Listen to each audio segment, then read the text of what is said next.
bela te balia kangote eza détournement Congo Congo nemboka Congo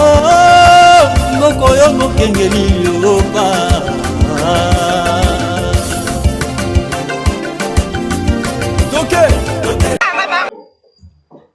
Mbote bandeko balandi ya Central Télévision tukutani lisusu lelo na magazine Nabino Pepe Mokonzi magazine haute yambela kabino bai politiki pona kobeta masolo ya mboka na biso Congo boyebi ete Congo ezali seul patrimoine oyo bakoko batikela biso ezali tellement précieux esengeli ete tokutanaka tokabulaka makanifi po toyeba ndenge nini totombola mboka na biso po totonga yango lelenge esengeli nde na mokolo ya lelo toyambeli bino mwana mboka William Mukambila azali président ya Conseil national ya jeunesse congolaise wapi ensemble elongo na ye tokoyeba kokabula makanifi bien que mission ezali sociopolitique mais tokoyeba pe kokota mwa moke mai oyo etali gestion na ye oyo etali mandat na ye banda azwa yango ti mokolo ya lelo tokoyeba pe mwa moke kokota pe mwa moke mai etali politique ya Congo boyebi ete mboka na biso ezali na ba problème ebele soki côté lelo ya kwa mut ba jeune pe bazalo souffrir côté kuna makambo eza tellement ebele donc awoyeba pe kopesa point de vue na ye po tolandaki déjà mikoleleki jour atenaki meeting na ye na commune ya Kimbafeke anosaki biso ete ifengeli akita kuna poasola na ba jeune apalpe pe ba réalité yango nde elongo ensemble na William Mukambila to rappelé bien azali président ya Conseil national ya jeunesse congolaise wapi tokoyeba kokabola makanisi wana mbote mwana mboka président William Mukambila mbote nayebi ke président olinga mingi français lingala émission za bilingue ozala no plus à l'aise azali muyimboka monoko ya mboka na biso ezali bongo lingala swahili ke Congo pe kiloba. Voilà, William Mukambila, vous êtes président du Conseil national de la jeunesse congolaise. Je pense que vous êtes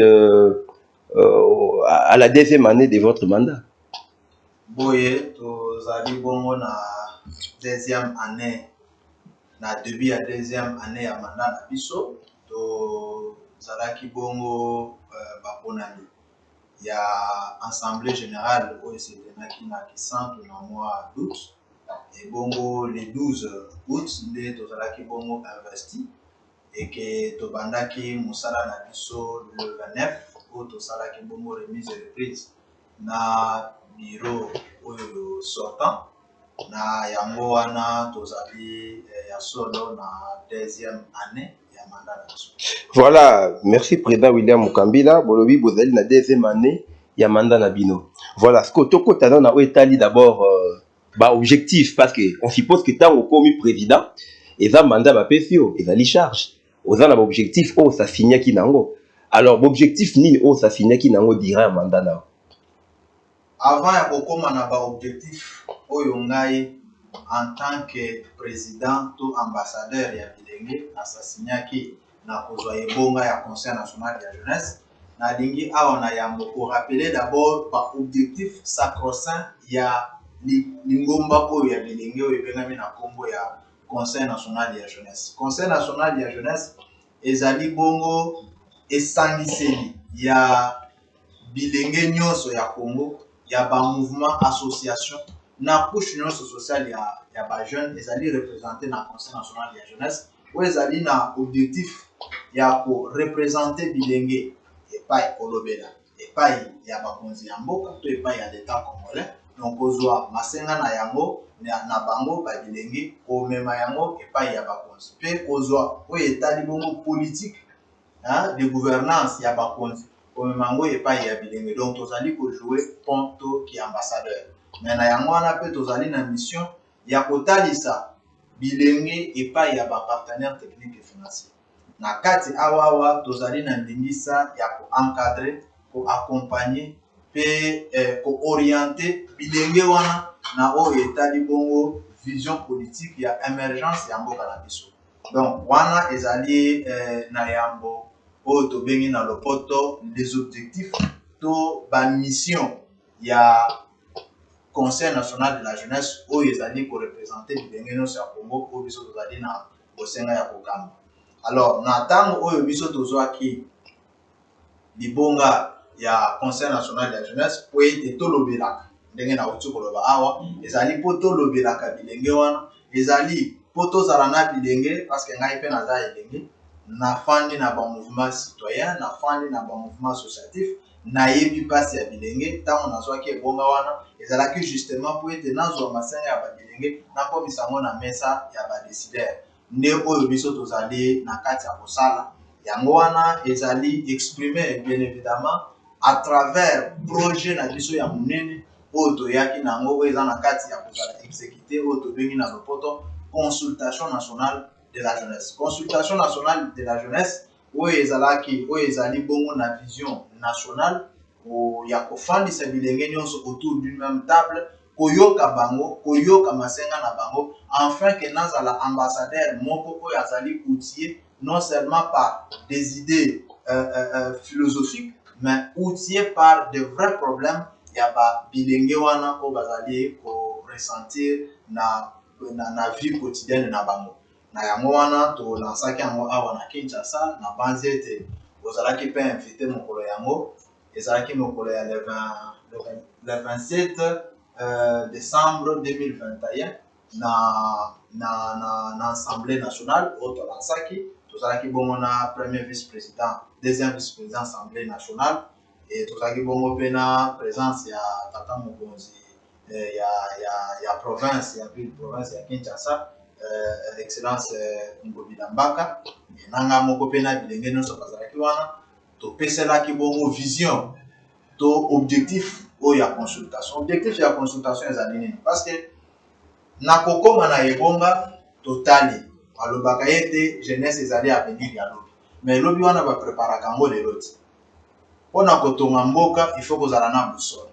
mpona kotonga mboka kokoma ndenge tozali kolobaka tolingi tozala pays émergent, pays développé, il faut que tu utilises jeunesse. Mais jeunesse, il faut yango moko sur le plan mental, ezala na boussole, ezala na eloko moko o badingi bakoma na yango. Na yango wana to monaki ete na kati ya conseil national de la jeunesse eloko moko banda kozanga jeunesse na biso to eloko ezali kozanga bien évidemment structure wana ya babilenge ezali boussole, ezali programme. Bazali na programme te. Yango wana topesaki makanisi wana ya kokende ko consulter ba jeune po ete na suka ya ba consultation wana après avoir sillonné toute la République abordant les jeunes les approchant pour les entendre de toutes couches bien évidemment to koma na ko élaborer mabengi na lopoto programme national de la jeunesse tozali na politique nationale ya bilenge oyo ezali daté de très longtemps et oyo biso tozali kotala na kati na yango ke substance vraiment ya aspiration ya babilenge ezali lokola lettre morte na yango wana tobanzaki ete il faut tokende na oyo babengi baprogramme toexistaka kaka baprogramme ya bamboka mosusu ono lingomba boye organisme boye eye na programme kingani eye na programme ya santé eye na programme ya lutte contre le chômage eye na programme boye mais biso moko en tant que bayimboka biso moko mutu tovivaka souffrance wana biso moko mutu tovivaka awa na Congo oyo toyebi barealité ya Congo nanu totya makanisi te ya kotya na esika programme moko boye oyo ekolite contre baproblème na biso moko na yango wana tolingaki toapproche jeunesse congolaise na lolenge wana po ete tosala programme wana ekozala programme moko quinquennal to programme moko ya décennie afin que bien évidemment ata ngai na kozala te mais oyo akoya wana azala na boussole azala na tableau de bord po ayeba ete tala na secteur ya agriculture voilà ce que le conseil pourra faire pour la jeunesse tala na secteur ya entrepreneuriat voilà ce que le conseil propose aux autorités parce que biso tozali kosala office ya kolobela bilenge ya komema masenga ya bilenge alors na yango wana tolingaki ete à travers ba consultation wana tozwa masenga tomema yango po ete gouvernement na biso eyeba nini jeunesse réellement ezali kopesa lokola makanisi mpona kotombwami mpe bokei liboso ya mboka na biso alors nde tolansaki consultation mais en dehors ya consultation ezali bongo mpe na baactivité ebele oyo toexistaki parce que boyebi ete conseil national ya jeunesse ezali wana na lobi awa mpona koencadre bilenge mpona koorienter bango mpe mpona koaccompagne bango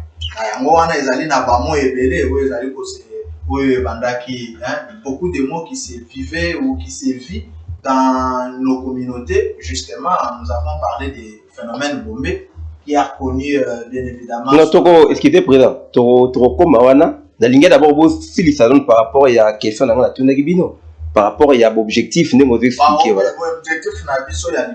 c'est de ramener l'autorité du Conseil national de la jeunesse, afin que les conseils soient en mesure de pouvoir répondre de la manière correcte, efficace et effiante aux besoins de la jeunesse, ou à sa mission, sa fonction, c'est lui de parler au nom et pour le compte de la jeunesse congolaise, auprès des États congolais, mais aussi auprès des partenaires techniques et financiers. Sur ce, nous devrons nous doter d'un programme. Et ce programme, nous avons estimé de pouvoir l'élaborer ensemble avec la jeunesse, qui sont nos pères, bien évidemment, et qui sont d'ailleurs le porteur des aspirations dont je vais faire prévaloir auprès des autorités. C'est à travers les consultations qu'on devrait élaborer ou qu'on doit élaborer un programme national de la jeunesse qui va reprendre la vie d'une manière générale. Alors, Président, j'aimerais savoir, toujours dans la même optique, ces objectifs, d'après vous, ils sont tentés, vous les avez atteints, ou bien vous avez encore beaucoup à faire quant à ça? Vous savez, je ne dirais pas que tous les objectifs sont atteints, parce que nous avons hérité un conseil teinté de beaucoup de faiblesses. Justement, d'abord, la non-reconnaissance par cette jeunesse dont nous avons le prestige de dire que nous représentons, la non-reconnaissance d'abord du Conseil national de la jeunesse, la non-information ou la non-accès, le non-accès de ces jeunes auprès du Conseil. Vous comprenez? De là, c'est là causé déjà beaucoup de problèmes. D'où, parmi bien évidemment certains objectifs que nous sommes assignés, c'est d'abord de créer le rapprochement entre la jeunesse ainsi que la structure qui la représente. Et bien évidemment aussi donner l'accès à cette jeunesse, à cette structure, pour évidemment que la structure ait assez de matière pour répondre aux besoins de la jeunesse vis-à-vis des autorités du pays, mais aussi des partenaires techniques et financiers. Oui, en vous attendre parler, vous dites que ces objectifs ne sont pas atteints. Mais vous, en tant que président... C'est un mandat, vous savez très bien. Exactement. Par mi-mandat, je ne peux pas me prévaloir dire que tous les objectifs assignés par moi ou par mon bureau, nous les avons atteints. Non, nous posons, s'il vous plaît, président, je vais vous... Mais seulement vous comprendrez très bien avec moi que hier, vous n'avez pas invité un président du conseil sur vos plateaux. Mais aujourd'hui, vous avez eu l'opportunité de pouvoir nous inviter. Pourquoi? Parce que nous avons exécuté la vision qui est la nôtre, celui de pouvoir donner l'accès à la jeunesse auprès de l'institution ou de la structure qui la représente. Exactement, c'est ici. Ainsi que vous avez été invité dans plusieurs activités où nous avons organisé, et aussi aujourd'hui vous avez eu le goût de pouvoir nous inviter. Exactement, président. Exactement. Mais des jeunes qui nous suivent, puisque vous savez, on s'adresse, n'est-ce pas, à un public qui est jeune quand même. Ces jeunes veulent savoir, ou voudront savoir, jusqu'ici, puisque vous avez déjà totalisé 2 ans. Non. Pas encore. Eh bien, une année, nous sommes... Bon, voilà. 1 année et demie, alors parlons ainsi. 1 année et demie. 1 année et demie, c'est autre chose. Ouais. Nous avons totalisé 1 année et nous sommes au début de la 2e année. Voilà, donc on peut quand même s'auto-évaluer par rapport à ces 1 année quand même. Évidemment. Voilà, nous vous posons maintenant la question de savoir. Puisque nous nous adressons à un public qui est jeune. Ces jeunes veulent savoir. Puisque vous êtes en face d'eux maintenant. Alors, ils veulent savoir par rapport aux consultations que vous aviez à lancer. Qu'est-ce que cela a donné comme résultat? Bien évidemment, jusqu'ici, malgré que les consultations n'ont pas encore pris fin, mais jusqu'ici, ça nous a ouvert les perspectives pour nous permettre à pouvoir, d'abord, renflouer la base des données du Conseil national de la jeunesse qui gère bien évidemment les mouvements et associations au quotidien. Alors, ces consultations également aussi nous a permis de pouvoir entrer en contact avec plus d'un jeune pour les écouter, les entendre. Et nous avons déjà une image de ce que la jeunesse fait, de ce que nous pouvons faire de la jeunesse. C'est ainsi que ce deuxième mandat va devoir nous permettre à nous focaliser cette fois-ci sur des actions allant dans le sens, bien évidemment, de répondre aux cahiers des charges qui nous ont été soumis par ces jeunes à travers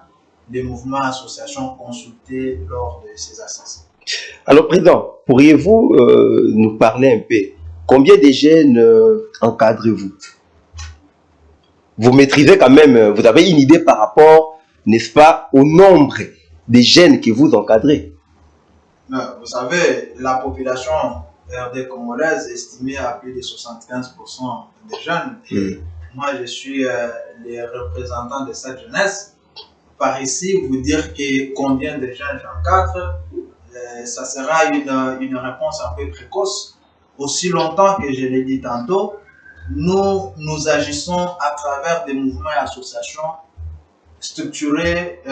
par rapport aux thématiques. Et laissez-moi vous dire qu'à chaque fois, nous avons des activités auxquelles nous sommes soit invités, soit co-organisés avec ces mouvements et associations, dont nous avons l'amabilité de pouvoir accompagner dans l'exercice de leurs fonctions. Et c'est à travers eux que nous encadrons la jeunesse, à travers les structures qui sont dans l'entrepreneuriat, des structures qui sont dans l'agribusiness, des structures qui sont dans le support, mouvement sportif. C'est à travers eux, bien évidemment, que les conseils essayent de pouvoir imposer sa vision et surtout accompagner avec sa main en tant qu'une structure mère des autres structures qui sont en train de l'aider. Voilà, ndé nalobaki émission fait ça un peu bilingue pour tout ce qu'on peut jeune mususu au pe balinga mo lingala pour balanda biso benza malam président. To poser que mutuna par rapport il y a nombre il y a jeunes aux ont encadré parce que on suppose que yo ndo muto aussi mi jeunesse à Congo 75% de la population. Voilà, sikoyo l'encadrement wana ezoke ndenge nini parce que ebisi biso awake na ba objectif oyo ça signaki nango. En tout cas, l'ibosé, ça y est d'abord consultation. Bon, au consulter, au recueillir, bah problème, il y a jeune wana. Si quoi, en cas de consultation, ils allaient qui le col à état dédié, il y a jeunesse. C'est exactement le. Toyeba, jeunesse en moto aussi, ils allaient au kanisani, ils allaient na bosenga yani, biso, parce que Moussala na biso, je dois le répéter ici. Moussala nangai, ils allaient à Kotonga ba école. Moussala nangai, ils allaient à Kotonga ba centre. Moussala nanga ezali ya kosala plaidoyer. Moussala nanga ezali ya kolobela. Vous comprenez? Koloba na kombo ya, koloba pona compte ya. Alors, consultation et permettre biso ya kozwa makanisi ya oyo bilenge bazali na yango posa. Afin que à chaque fois tant biso tozali ko approcher mesa ya ba autorité, toyé banini tokoyi koyebisa bango pour que politique oyo bango bako implémenter na la population congolaise, en particulier jeunesse congolaise, et à leur reflet, il y a ma canicito, il y a ma attente, il y a jeunesse. Parce que là, on a des conseils, et des structures techniques, il y a le gouvernement de la République. Pour ça, vous comprenez, il y a des structures techniques, il y a le gouvernement. Donc, ce que le gouvernement de l'eau, alingue ayoka litoi, il y a bilingue, alingue ayoka, nini bilingue bazali kokanisa, nini bilingue bazali kolinga, akoyande à travers porte ya bilenge ko ezali bongo conseil et kunande akoyeba bilenge na makambo ko etali entrepreneuriat bilenge balingini parce que ngai gouvernement na lingina imposer politique boye pona bango lokozo sikoyo politique au gouvernement linga imposer o ya linga chana esika na ba attente ya population jeune wana to vite to améliorer awa to salabo no so wana conseil ne muto azali ko canaliser ya ozali koyoka. Donc, tozali wana pona kosala justement le pont. Tozali wana pona kosala. Mais oui, justement, boza pona kosala le pont, mais aussi pona kosala suivité. Vous êtes tous comme mutuna boye, mutuna zali boye. Par rapport au encadrement, parce que parmi ba mission ça signé na binope, moko pe zali encadrement ya jeunesse. Le yango wana etinda kibiso na kosala milulu to série y a descente sur terrain, campagne autonome qui bongo et l'engetika bombe. C'est justement dans l'aspect encadrement, autrement que bilenge na biso, biso tozali na bosenga ya kolobela auprès ya bakonzi. Bazali na kati ya kokufa na komelaka ba toxique ba produits toxiques o ba bengi bombe ezali makasi tout ça. Nous sommes donné le luxe ya kokita sur terrain pour na approcher bango cette fois-ci pas pour na kotuna bango le pourquoi mais pour na conscientiser que eloko kozali pour na encadrer bango afin que batika mabe balanda malamu parce que balanda zera malamu parce que gouvernement to l'état congolais to mboka na famille na bango na biso nyonso bandeko tozali na bosenga ya bandeko wana ozo comprendre wana ekendaki bongo na objectif na biso ya encadrer bileko. Oui, il y en a pourquoi na mutuna parce que ba jeune mingi bolanda biso awa ba comprendra peut-être malamu ba objectif ya CNJT misu ba kanisa peut-être efika ba koya pe koza mo financement peut-être mo ba projet na ndenge wana pe po ba posa ba so bile besoin encadrer c'est-à-dire tant tout na mituna wana eza pe koyeba est-ce que l'état peut ça yo pe da mo misolo pour peut-être ba financement zoya yo ndoza la maîtrise ya biloko wana po sunga siko ba association na ba jeune wana pour ça ba jeune mususu pe baza peut-être na ba projet na bango misusu peut-être ba microfinancement ba biloko mo ya ndenge wana. Siko par rapport à la politique, voilà ce qu'on est beaucoup plus la politique siko oyo Félix Tshisekedi azo mema biso gouvernement na ye ozo se retrouver tozali na oyo tali lolenge ya kutuna wana ya solo conseil ndenge na uti koloba ngo en jouant des fonds en jouant des lobbyistes ya ba jeunes auprès ya ba partenaires techniques et financiers pe gouvernement na biso ya mboka, c'est justement pour répondre à certains besoins liés au financement, liés à kolukelaka bango ba partenaires, liés justement aussi ya ko permettre bango à ce que ba bénéficier na ba projet nyonso au gouvernement azali na kati ya kotana esika na kota la politique to volonté politique. Il y a président Nabiso Mwanamboka Félix Antoine Tshisekedi Tshilombo depuis aya na banzi était discours na ye interview na ye ya liboso ya salaki na France 24 alobaki boye jeunesse ezali bongo richesse pour na ye ya liboso pour na mboka na biso avant ba richesse mosusu oyo tozali na yango diamant or et autres donc tomonaki kati na ye achaki vraiment richesse humaine to capital humaine liboso ya ba richesse nyonso et capital humaine wana ekoki kozala kaka bilenge parce que bango nde bazali majoritaire na ensemble ya population na biso mais na yango wana lelo oyo toyebi ke tozali na fond oyo bazali kobenga fond d'appui à l'entrepreneuriat des jeunes ezali bongo volonté ya président Félix Tshisekedi Tshilombo ntango aye atie yango bureau ezali déjà wana et ezali bongo fonds wana moto ko permettre lolenge nini bakoki kobanda ko subventionner mais aussi ko appuyer to ko accompagner entrepreneuriat des jeunes pour justement répondre à sa volonté de dire après mandat na ye alingi asala ba millionnaire congolais et ba millionnaire wana bakoya justement à la création d'une classe moyenne et classe moyenne wana bato bakoki ko créer yango ezali kaka biso bilenge yango wana okomona ete nous bisope tozali kotia vraiment c'était kobeta c'était l'encadrement ya ba jeune na oyo etali bongo entrepreneuriat ya ba jeune donc mandat ya ndeko Tshisekedi ezali ko bénéficier na jeunesse justement d'abord tomoni pe awa gratuité de l'enseignement parce que non soit ezali jeunesse vous comprendrez très bien que na mboka na biso soki lelo oyo mboka pe ezali kokende penza musika penza malamu te c'est parce que okomona ete kelasi to instruction de base ya bandeko na biso ebele ezali bongo dérouté bafoué ozali ko comprendre yango wana lelo tozali komona pe bandeko bafazel baleki ebele bakuluna et autres tozali komona vraiment que éducation ezali na quintessence nango na kati ya kokei liboso ya mboka na biso nakoya ndeko Félix Tshisekedi asaleli makomi ya constitution lelo oyo tozali na gratuité ya enseignement oyo ezali ko permettre que bilenge na biso basala nini bayekola classe de base mais au-delà de ça également aussi tozali tozali pe na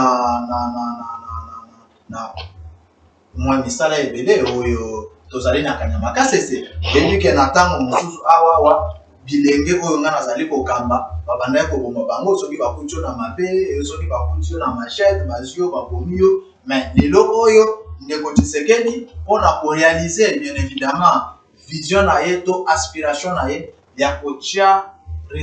capital humaine to jeunesse lokola richesse ya liboso balamusi kanyama kasese kanyama kasese wana ezali justement mpona korépondre na encadrement ya babilenge bakendaka mpona bino moko bomonaka na bililingi ndenge nini basepelaka ndenge nini balakisaka apport ya mosala na bango ndenge nini balakisaka comment ils sont devenus utile à la société. Donc nyonso wana tokoki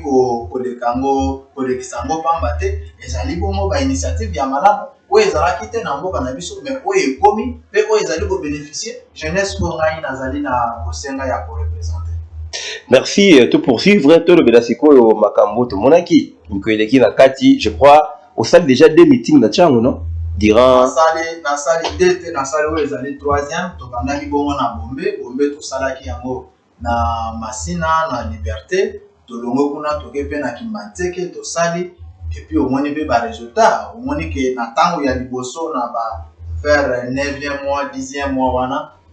phénomène Bombe ezalaki vraiment brillant. Que les locaux au moins que vraiment ekiti makasi même à temps koyoka même à temps na consommateur on ressentit vraiment que nous avons découragé malgré que tout ici en totalement mais nous avons découragé un bon nombre ya ba bilenge oyo babandaki ko consommer produits toxiques wana d'ailleurs na ko signaler que meeting na biso to campagne de sensibilisation na biso ya marché de liberté et botaki quelques jeunes au conseil national de la jeunesse à travers le leadership na ngai tozwaki bongo na totindaki na classe ya auto école selon ba choix na bango totindaki bango kuna ba yokoli lelo bazali ba chauffeur donc nyonso wana pe ezali accompagnement na cadre et encadrement par accompagnement ya conseil national de la jeunesse à travers jeunesse wana. Alors deuxième fois troisième fois oyo kota lisusu na Tchango ezali le 24 oyo tenaki bongo rassemblement ezali bongo rassemblement munene oyo ezwaki participation ya mosaïque mobimba ya jeunesse ezala ba jeune bayi politique ezala ba jeune bayi société civile ezala ba jeune désœuvré ezala pe bandeko na biso bilenge oyo tozali kobenga lelo uluna ndeko nyonso wana bazalaki wana justement na rassemblement wana oyo tobandaki kolobela likambo ya unité nationale pour la paix autour ya article 69 ya constitution na biso ezali koloba chef de l'état azali bongo symbole ya unité nationale. Voilà, tozomona mikolo na Maindombe précisément na Kwamut tozomona ndenge insécurité zo renye kuna tolobe tolobela yango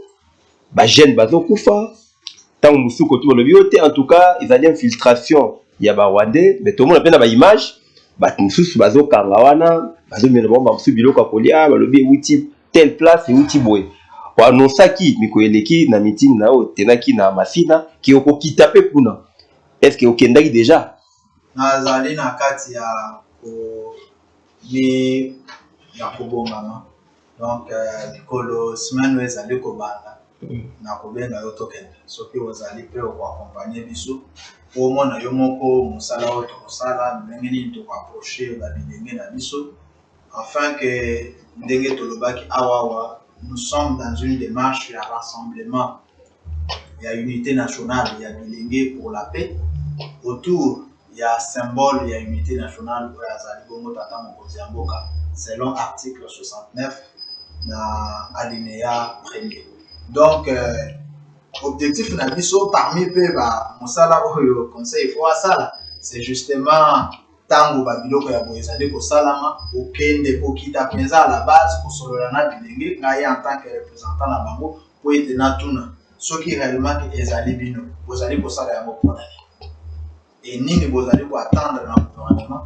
pour aider makambo wana ezala lisusu te. Mais au-delà de ça, tozali pe na mokumba ya ko conscientiser bilenge na biso po ba inculquer na kati na bango to na chef na bango le sens patriotique.